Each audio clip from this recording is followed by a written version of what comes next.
నమస్తే, నేను మీ యాలి. ఉభయ గోదావరి జిల్లాలో పౌల్ట్రీ రంగానికి ఇంకా నాటుకోళ్ల పెంపకందారులకి అంతు చిక్కని కోళ్ల రోగం వాళ్ళు బెంబేలెత్తుతున్నాయి. ఎందుకంటే ఈ ప్రాంతంలో ఎక్కువ శాతం ఈ నెక్ ఫార్మ్స్తో పాటు నాటుకోళ్ల పెంపకం కూడా ఎక్కువ జరుగుతూ ఉంటాయి. మరి ఇక్కడ ఒక అంతు చిక్కని వైరస్ కోళ్ళని అమాంతం మింగేస్తుంది. ఇప్పటికే లక్షల రూపాయలు కాదు కోట్ల రూపాయలు నష్టపోయామని చెప్పి ఈ ప్రాంతం రైతులు ఆవేదన వ్యక్తం చేస్తున్నారు. అసలు ఈ వైరస్ ఏంటి, ఎలా వ్యాప్తి చెందింది, ఈ ప్రాంతంలో ఈ కోళ్ల పెంపకందారులు ఏమంటున్నారో వాట్ ది స్టోరీ.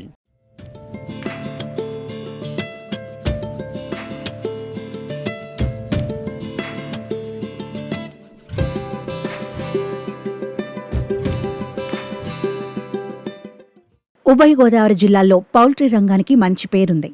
ఈ ప్రాంతం నుంచి ఇతర ప్రాంతాలకు కోళ్లు, గుడ్లు, నాటుకోళ్లు, పందెంకోళ్లు ఇలా అనేక కోడి జాతులు తరలిస్తూ ఉంటారు.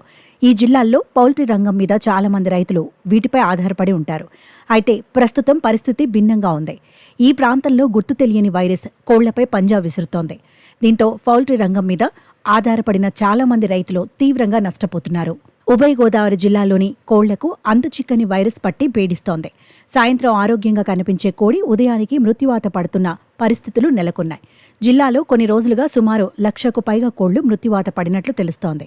దీంతో పెంపకం నిర్వాహకులు ఆర్థికంగా చాలా వరకు నష్టపోయారు. వైరస్ ఇంకా ప్రబలితే గతం మాదిరిగా ముందు కోడి ధరలు ఎక్కడ పతనమైపోతాయోనని పెంపకందారులు ఆందోళన చెందుతున్నారు. సంక్రాంతి పండుగ సుమారు నెల రోజుల ముందు నుంచి అధిక సంఖ్యలో కోళ్లు మృత్యువాత పడుతున్నాయి.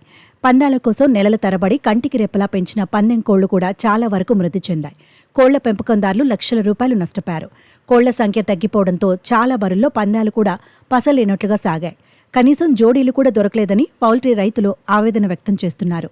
ఈ కోళ్ల మాంసం తినకూడదని డాక్టర్లు హెచ్చరిస్తుండటంతో క్రమంగా చికెన్ రేట్లు కూడా దిగి వస్తున్నాయి. మేము పందెం కోళ్ళు మేపుతున్నాం 2010 నుంచి. వైరస్తో చాలా దెబ్బతినేసేవండి. పశ్చిమ గోదావరి జిల్లాలో నాటుకోళ్ళకి మంచి ప్రత్యేకత ఉంది. భీమవరం సైడ్ కోళ్ళు, ఇటుకోళ్ళు బాగా దెబ్బలాడుతాయి, పోట్లాడని మంచి పేరు ఉందండి. ఇలాగే ఇప్పుడు వైరస్ల వల్ల పౌల్ట్రీ రైతులు కూడా చాలా నష్టపోతున్నారండి.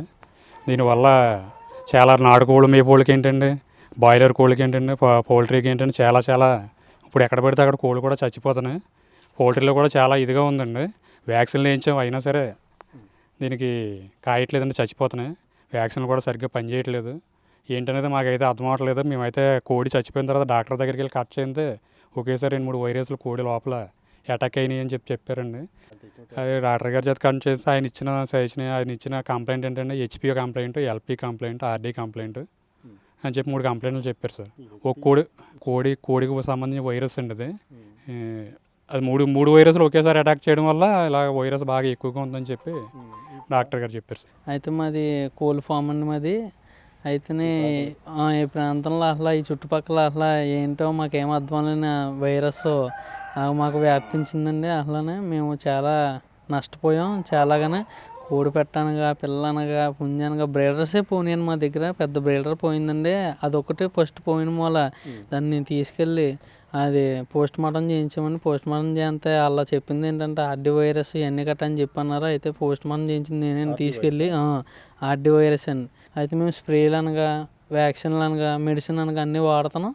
ఏం వాడినా సరే మాకు పరిష్కారం లేదు. ఇంకా అన్నీ చనిపోయానండి. చుట్టుపక్కల భీమవరం అనగా, ఏలూరు అనగా, ఈ పశ్చిమ గోదావరి జిల్లా ఏదైతే ఉందో అది మొత్తం వ్యాప్తించేసిందండి. ఇప్పుడు మాకైతే ప్రస్తుతానికి తగ్గింది. మేము చనిపోయినా సరే మేము జాగ్రత్తలు పడి జాగ్రత్తగా మళ్ళీ ఇంకా తెచ్చుకొని ఇంకానే మేము అలా జాగ్రత్త పడుతున్నామండి. ఎప్పటికప్పుడు స్ప్రేలు, వ్యాక్సిన్లు ఇవన్నీ వేసుకుంటున్నాం.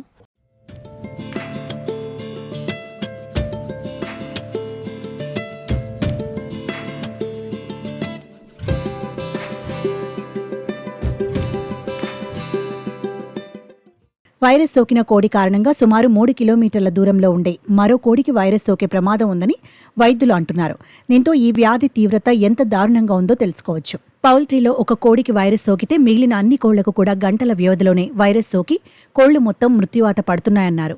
వైరస్ కారణంగా మృత్యువాత పడిన కోళ్లను చాలా మంది సంచులలో వేసి రహదారుల పక్కనే పడేస్తున్నారు. ఇది చాలా ప్రమాదమని వైద్యులు హెచ్చరిస్తున్నారు. ఇలా చేయటం వల్ల చుట్టుపక్కల ఉండే కోళ్లకు అతివేగంగా ఈ వైరస్ సోకే అవకాశం ఉందంటూ హెచ్చరిస్తున్నారు. వైరస్ కారణంగా కోళ్లు చనిపోతే వాటిని ఊరికి దూరంగా తీసుకువెళ్లి కాల్చేయడం కానీ లేదా సుమారు 3 అడుగుల గొయ్యిని తీసి అందులో సున్నం వేసి పూడ్చటం కానీ చేయాలంటున్నారు. లేకపోతే చనిపోయిన కోళ్ల కారణంగా మరిన్ని కోళ్లు మృత్యువాత పడతాయంటూ హెచ్చరిస్తున్నారని రైతులు ఆవేదన వ్యక్తం చేస్తున్నారు. గ్రామీణ ప్రాంతాల్లో పందెం కోడిపుంజులతో పాటు నాటుకోళ్లు, ఫోరం కోళ్లు అధికంగా చనిపోవడంతో ప్రభుత్వాలు తమని ఆదుకోవాలని ఆవేదన వ్యక్తం చేస్తున్నారు. ఈ వ్యాధి మాకు ఇంకా పండగ ఇంకా 20 రోజులు ఉందని వచ్చిందండి. వచ్చి కంటిన్యూ అవుతున్నదండి. మళ్ళీ మళ్ళీ దెబ్బతిన్నామండి. చాలా నష్టపోయామండి మేము. అలా పిల్లలు పుంజులు మొత్తం అన్నీ పోయినాయి. మొత్తం దొడ్డు మొత్తం పోయిందండి. మళ్ళీ మెడిసిన్ వాడి ఇవన్నీ వాడి అంటించి ఇవన్నీ చేసి మళ్ళీ వేసామండి. మళ్ళీ వేసినా కూడా కొద్దిగా అలాగే ఉందండి. ఇంకా పోలేదండి. ఇంకా ప్రస్తుతానికి అలాగే ఉంది. వైరసేనండి మొత్తం. పచ్చం వైరసేనండి. వైరస్ అంటే మాకు ఎప్పుడో వచ్చిందండి. 12 సంవత్సరాల క్రితం వచ్చిందండి వైరస్. అప్పటి నుంచి లేదండి అలా. మళ్ళీ ఇప్పుడు వచ్చిందండి. అన్ని మెడిసిన్లు వాడతామండి మేము. అన్నీ వాడతాం. పిల్లప్పుడు కానీ నుంచి పంది వేసి దాకా అన్నీ వాడతాం. అలాంటిది మాకు ఎలా జరిగిందంటే కొన్ని మంది రైతులకి ఇంకెలా ఉంటుందండి. ఉన్నాయండి. అవి కూడా అలాగే ఉన్నాయండి. అవి వాటికి కూడా ఇప్పుడు ఎక్కువైపోయిందండి. వాళ్ళు మెడిసిన్లు వాడుతున్నారు, ఇవి వాడుతున్నారు, మనుషులను రానిత్తలేదు, ఇవి చేస్తున్నారండి. ఇవి చేసినా కానీ ఆగమండి. ఒకసారి మొత్తం మొదలెడితే మొత్తం పోతున్నాయండి. ఎంత లాస్ వచ్చేస్తుందని మొత్తం ఉన్న మట్టుకు పోతుందండి. అంటే మనం ఒక పుంజిని వయసు ఎక్కువండి, దాన్ని మేత ఎట్టామండి. మేత ఎట్టిన పొద్దున్నకి రెక్కలు కొట్టి చచ్చిపోయింది. ఏంటని గబగబా పోస్ట్ మార్టంకి గవర్నమెంట్ హాస్పిటల్ తీసుకెళ్ళి కట్ చేయించి చేస్తే ఇది కంప్లైంట్ ఇచ్చారు. మందులు తెచ్చి వాడామండి. వాడి ఒక రోజు నైట్ అయిందండి. తెల్లారి వచ్చి కోళ్ళకి బయటకు కడదామని బయటకు తీసేవాడు. మొత్తం చచ్చిపోయినండి. మళ్ళీ 2 రోజులు పోయాక మళ్ళీ 6 రోజుల్లో మొత్తం దొడ్డంతా పోయిందండి. 6 రోజుల్లో పిల్ల అన్నది లేదు. పిల్ల అసలు ఏమీ లేదు. దగ్గరగా పిల్ల 150 పిల్లండి మాది. పిల్లంతా పోయింది. మాకైతే 18 లక్షలు వస్తుంది. ఆల్రెడీ వీటికి కొనుక్కుంటూ వచ్చారండి. ఒక 5 ఆటలను బేరం ఆడారండి. 5 కలిపి 1,20,000కి అయిపోయినాయండి. వాళ్ళు ఇంకా 2 రోజుల్లో వస్తారండి. 2 రోజులు వస్తారనగా ఇంకా మేమే వాళ్ళకి ఫోన్ చేసి ఇలా చచ్చిపోతున్నాయి ఇవ్వమండి అంటే, అదేంటండి ఇలా ఒప్పుకున్నామంటే మరి తప్పదండి అని ఏదో ఒకటి చెప్తే అలా ఆగారండి.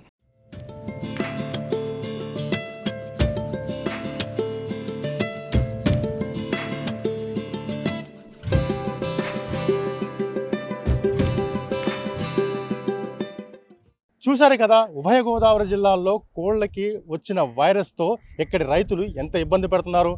సాధారణంగా ఇప్పుడు కోళ్ళు కానీ గుడ్లు కానీ తినాలా లేదా అని ప్రజలు కూడా సందిగ్ధంలో పడ్డారు. కానీ ఈ వైరస్ ఏంటో అని చెప్పి ఇప్పుడు కూడా ఎవరు కనిపెట్టలేకపోతున్నారు.